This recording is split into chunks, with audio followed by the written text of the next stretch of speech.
नमस्कार मंडळी, आपल्या हुशार जानकीला आता मिळालाय नानांचा फोन। चला तर मग पाहूया आजच्या पुढील भागात आपल्याला काय पाहायला भेटलं। आता इकडे जानकी विशालच्या गर्लफ्रेंडला घेऊन हॉस्पिटलमध्ये आलेली असते। विशाल बोललेला असतो की ते माझे शूज जपून ठेव।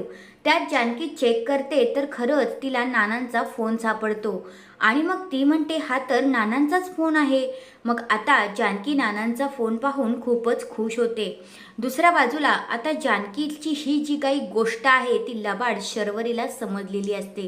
काय माहिती कशी काय त्या शर्वरीला समजली, पण समजलेली असते। दुसऱ्या बाजूला सुमित्रा आईंना एक चिठ्ठी जानकीच्या नावी ठेवलेली असते की आई मला त्या गोडाऊनमध्ये भेटा, असं आता त्या चिठ्ठीमध्ये लिहिलेलं असतं। मग आई काय लगेच जानकीने बोलवलंय म्हणून आता त्या गोडाऊनमध्ये जात असतात। पण हे सगळं काही काम शर्वरीचं असतं। शर्वरीनेच हा प्लॅनिंग केलेला असतो जानकीच्या हाती जो मोबाईल लागलाय तो मिळवण्यासाठी।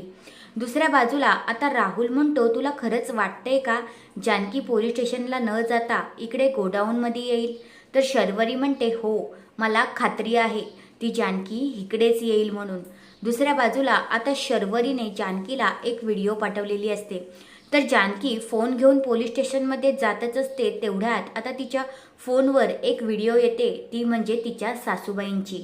तुम्हाला काय वाटतंय, जानकी पहिले पोलीस स्टेशनमध्ये जाईल की सासूबाईंना वाचवायला? तुमचं मत काय आहे ते कमेंट करून नक्कीच सांगा। धन्यवाद।